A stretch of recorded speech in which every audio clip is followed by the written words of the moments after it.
Tonight, Port Pirie Police dealing with a spike in bike thefts across the city. And regional GPs unveiled their wish list ahead of the upcoming federal budget. From our 7 Spencer Golf Studios, your nightly news with John Hunt begins now. Good evening, everyone. Port Pirie Police is urging residents to lock up their bicycles, saying there's been a dramatic spike in thefts being reported. It follows a thief caught on CCTV just days ago, appearing to steal a child's bicycle. A brazen thief caught on CCTV entering a Port Pirie home Tuesday night. They appeared to steal a little girl's purple bicycle before fleeing the scene. Shocked witnesses ran outside, but it was too late. Police are now searching for the suspect to give the purple bicycle back to its rightful owners. If they've got some information that might identify that offender, because we'd like to talk to that gentleman and recover the bike for the victim. For officers, it's becoming a common issue. He says there's a growing trend of residents reporting stolen bicycles across the region, and it's not just upmarket bikes that are being targeted. E-bikes through to bikes like the one in this story. So some are high-end, big dollar bikes, and others are the more run-of-the-mill bikes. So it's disappointing that people are getting their property stolen. They're urging owners to take extra care by locking items in a safe and secure place. It'd be very helpful if residents do either put their bikes in the backyard or in the garage or lock them away. Police are now calling on the community to report any suspicious activity in the area. Yeah, if they can ring the local police station or 131 444 or Crime Stoppers. Shari Hams, 7 Spencer Gulf News. A man is facing attempted murder charges after he allegedly ran down 2 pedestrians in Broken Hill. Police say the 2 men were hit by a car on Lane Street on the 30th of March. One remains in the Royal Adelaide Hospital with serious head injuries. After an investigation, officers arrested an 18-year-old man on Wyndham Street yesterday. He was charged with 2 counts of caused grievous bodily harm with intent to murder. The Rural Doctors Association of Australia is calling for a reset in the way country healthcare is managed. They say incentives aren't always going to the right place, and rural health needs to be treated as a separate training discipline. A radical rethink for rural healthcare. The Rural Doctors Association of Australia calling for change in the upcoming federal budget. Having a better definition for rural, what we're calling real rural. Current funding to attract and train doctors in the regions varies depending on their remoteness.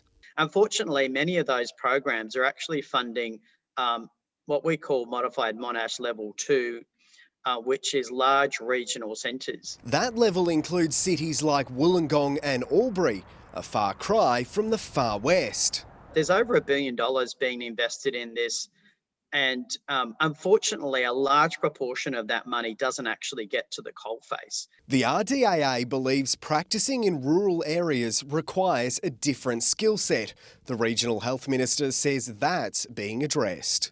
We are training our younger doctors as generalists, giving them the broader range of skills that enables them to have the qualifications and confidence to work in a regional area. Announcing today that 700 registrars will train in regional areas. Quite often, if they've experienced working in a regional area through the training program, they're more likely to want to stay and work in those areas. But others say a different prescription could be the answer. If my registrars received 4 free trips to Sydney that the government provided as an incentive, they're more likely to stay for another 12 months. Lachlan Itter, 7 Spencer Golf News. It's early days, but this year's flu season has already seen a significant drop in cases. As of April 24, there have been just 12 cases, compared to 1,488 at the same time last year. GPs are urging the community not to be complacent and get their flu jab.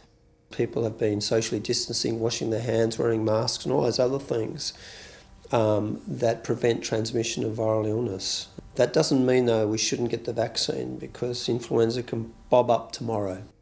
SA Health is warning residents there could still be flu activity within the community. More than 55 UniSA students dressed up in black robes and hats in Whyalla, finally able to graduate. With COVID-19 forcing last year's ceremony to be cancelled, family and friends were able to gather today to celebrate. Throwing their graduation hats in the air to celebrate, these 58 local students finally able to attend their very own ceremony. Family and friends coming from everywhere to capture the special moment. This father, apart from his daughter for 18 months, even travelling all the way from New Zealand as a surprise. Very, very proud of my daughter. She's worked incredibly hard to achieve all of this, not just with the studies, but life in general, and so proud of my girl. It was all smiles for the member for Giles, seeing his son complete his degree. There's all sorts of opportunities in regional South Australia, so he's working at the uni here in Whyalla now, so it's great to see him here. This mother and daughter duo celebrating as one after completing their social services studies together. I felt really lucky to study alongside Mum. I think she motivated me along the way. We've had a whole batch of students come across, including foundation studies, students from education, students from nursing, exercise physiology, social work. It's a whole gamut. Everything that we teach here in the Regents is fantastic. Many already working in their field. I have been now working in Whyalla Hospital. I work in theatre, and I think that's the best part working in regional now, because in theatre you just not stick at one thing. You do have a lot of exposure. Sophia Contagonos, 7 Spencer Gulf News. Still to come tonight, Mid-North farmers preparing to seed this year's crops. And one of our regional health networks gets the tick of approval from regulators.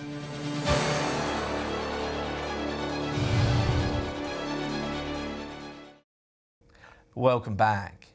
Crystal Brooks Apex Club has started sowing for the season as part of a community fundraiser. It comes as farmers are hoping for rain to drop next week, which could forecast a bumper season for the York Mid-North region. Seeding season off to a start. And the rain we've been desperately waiting for could finally be on its way, with some predicted for next week. We're hoping so. There's a bit on the forecast, so yeah, hopefully we get our 10-15 mils next week would be great. Crystal Brooks Apex President Sam Inglis has started sowing for the club's community farming effort. At this stage we're sowing some oats and vetch for hay in these Apex paddocks. He says 75 hectares has been donated by generous locals eager to support the club and the community. We have some families that donate the land for us. We also have land around the grain flow site, which all that money goes back into the community. Despite no rain yet, he says there's a risk with early sowing, including pests. Sowing dry always comes with a risk, but on the other side of it, saves time as well. There's always risk of mice damage, minimal rain to not germinate it later on. But he remains optimistic he'll be starting in his own paddock soon enough. Hopefully 10 mils will get this up and going and give it a good start for the year ahead. Shari Hams, 7 Spencer Gulf News. The Flinders and Upper North Local Health Network is celebrating a special achievement after receiving accreditation for their health services.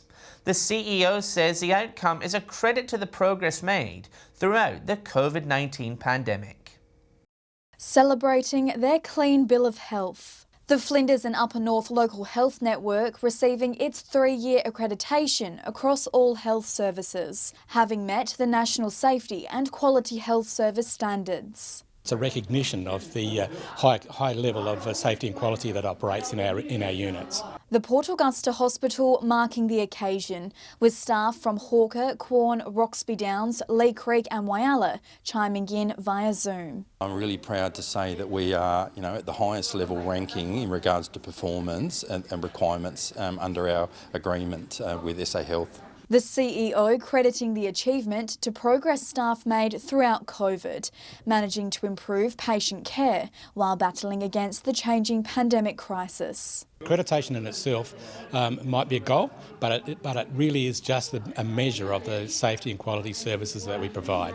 also receiving National Disability Insurance Scheme accreditation. The team is confident residents will continue to receive the best treatment available. We continually, review and achieve to make them even higher standards and better services for our community. Katrina Musson, 7 Spencer Gulf News. There are worrying signs of high diabetes rates across our region, with 1 in 6 adults at risk, according to Diabetes SA. The organisation visiting 10 regional cities as part of its awareness program. A quick and easy test which could save you in the long run. Very easy, 5 minutes and it's all over. Diabetes SA setting up shop in Port Lincoln today, offering a free awareness and screening clinic. Partnering with the Lions Club and Country SA, the event aims to raise awareness about the signs and symptoms of diabetes. We know that there's a higher risk in regional communities, which is why we've picked these areas. Experts say 1 in 6 adults are at risk of diabetes. Worryingly, the clinic says about 2/3 of people coming through its doors have come up as a high risk and gone on to have further blood tests. I've just been tested myself and I think everybody that wants to be tested should come. The people that we're getting at these community events often tend to be high risk. It's estimated around 500,000 Australians are living with undiagnosed diabetes. Experts warning the longer it goes undetected, the more at risk you are of developing major health complications. It can increase the risk of complications to the feet, the eyes, the kidneys, and also our heart health as well. The clinic will also be visiting Whyalla, Wilmington, Peterborough, Ceduna and Laura over the coming weeks. Everybody should be tested and then you know where your health is and what you can do about it. Nathan Regter, 7 Spencer Gulf News. Stay with us. A Whyalla resident celebrates a unique and historic birthday. And a new exhibition goes on display in Broken Hill.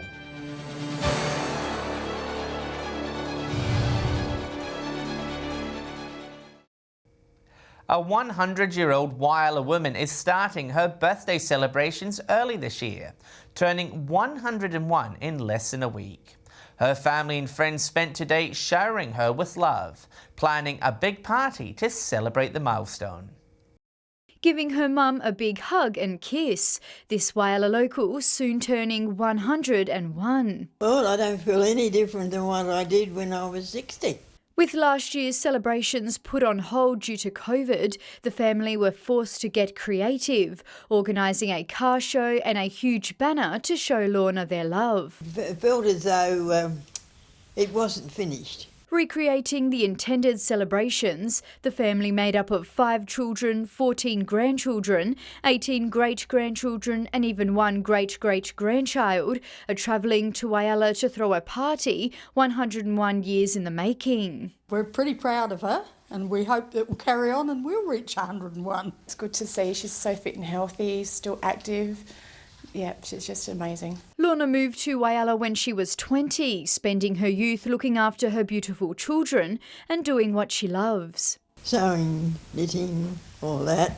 That was my main thing. Kindred Living and the Year 3 children at Whyalla Town Primary School creating this book for Lorna, which details her life story. Well, they did all the drawings with their art teacher's help and it's a really good story, it goes right through. Their memories her family continue to cherish. We went to Cowell a few times when I was growing up with my other cousins, walking the beach, making cubby houses in the seaweed. Sophia Contagonis, 7 Spencer Gulf News. People living with disabilities in Port Lincoln will be given greater support under a new inclusion plan adopted by Council. The strategy aims to provide inclusive areas better access to leadership opportunities and more support for learning and employment. It's the first plan of its type to be adopted by Council and aims to set up the correct framework to support everyone in the city. More than 130 community responses were collected during consultation. Volunteers and community groups in the Northern and York region are being invited to apply for a grassroots grant. In its second round, the Northern and York Landscape Board is offering a pool of $221,000. The grant's aimed at bringing sustainable land management and environmental projects to life. Applications are open until June 11. The Broken Hill Regional Art Gallery is tonight holding its first exhibition opening night in more than a year. Among the 5 new exhibits, plenty of local talent and some unique artistic materials. Carved in stone, the story of 19th century farming stations. Trying to give an indication of what the village was like, what this village on a creek, which was the station, was like. Ian Maher's monolithic work takes text from historic documents to shine a light on station life more than 100 years ago. Surrounding his pieces, drawings from Barkindji man Jimmy Punga, who worked on Momba Station during the 1870s. It's a unique insight into the relationship between Indigenous people and settlers. The people who come to this exhibition are in a sense the first to really see his work. Drawings from today also on show. Jonathan McBurney using unlikely figures to show the sacrifices people can make for their art. The wrestler obviously knows they have a persona that they're using. They know that we know that they're using persona, but there's that interesting interplay. A video installation partly filmed in our region also opening. Local talent on display in many forms across the new exhibitions, from comic style art to Indigenous stories. Mostly kind of regional voices, contemporary artists in this round. 3 exhibitions that include local artists. Lachlan Itter, 7 Spencer Golf News. Stay with us after the break. We'll go around the grounds and preview the weekend's local footy action. And we'll have the all-important weekend weather details with Alex Sykes.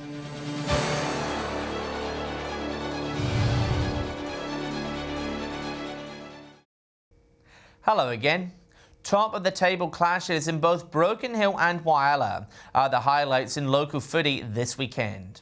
With a preview of those and the rest of the region's matches, here's our experts with their tips. Hello and welcome to round 2 of SGL football. We've got a triple treat this Saturday with all 3 matches being played. Here at Memorial Oval, it's South travelling down to take on the Lions. Both teams are coming off shock losses last week. I'm going to tip Lions. Over at Port Oval, we've got Central taking on Ports. This should be a top game and Ports will be keen to impress in front of their home crowd. I'm tipping Ports to go 2 in a row. Up at Port Augusta, we got Soli's taking on West. West were big losers against Central and will be keen to get their season off to a decent start. I'm going to tip Soli's. Round 3 of Whyalla football gets underway tonight. Friday night football is back. Should be a great game. West Whyalla versus Roona Bay. Lots of links between the 2 teams. They're both going along nicely and I think West will win this one just. Saturday, a big game for South Whyalla and Rapina. Both teams yet to have a win. They've copped some pretty big losses so far this year. Rouge did kick 10 goals in their loss last week and for that reason they're going to start favourite. And finally on Saturday at Memorial Oval, match of the weekend, North Whyalla versus Central Whyalla. Both teams without a loss so far and I think the Magpies on their home turf will get across the line in a close one. Welcome to Port Lincoln Footy Tips and round 2. We kick things off at Poole Oval where Boston's are hosting Lincoln South.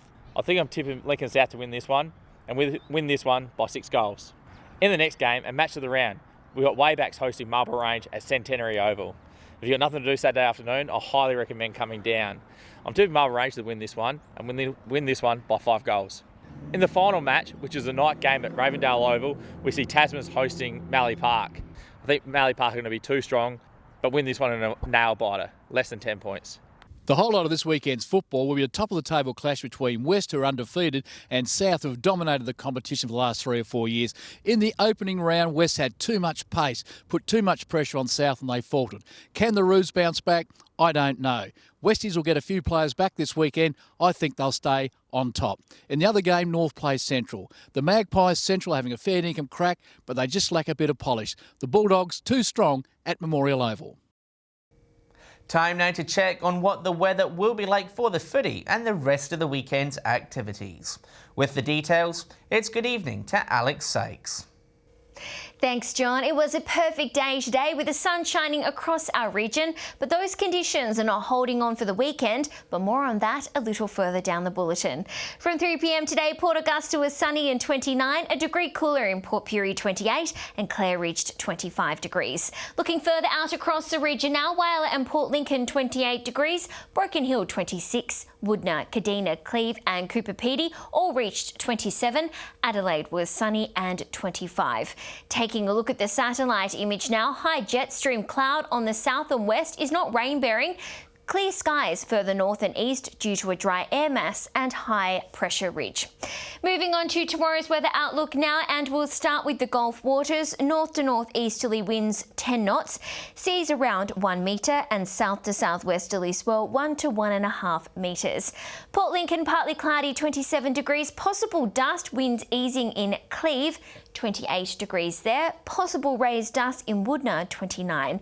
Whyalla partly cloudy 30 degrees, possible raised dust in Port Augusta 31 degrees there, and similar conditions in Kadina 27. Partly cloudy in Port Pirie 30, Clare possible dust and windy 27, and partly cloudy in Broken Hill, also set to reach a high of 27 degrees there. And on Sunday, conditions are set to clear up with mainly fine conditions forecast. Sunny in Broken Hill, partly cloudy across the rest of the region. 28 will be the Gulf's max, with 20 the low. Looking ahead to next week, and showers are forecast for Port Pirie, Woodna, Whyalla, Port Lincoln and Adelaide on Monday. Cloudy in Port Augusta, mainly fine conditions elsewhere. And similar conditions forecast for Tuesday. Showers in Broken Hill, Port Lincoln and Adelaide, partly cloudy elsewhere. 25 will be the region's maximum, with 20 degrees to be the region's low.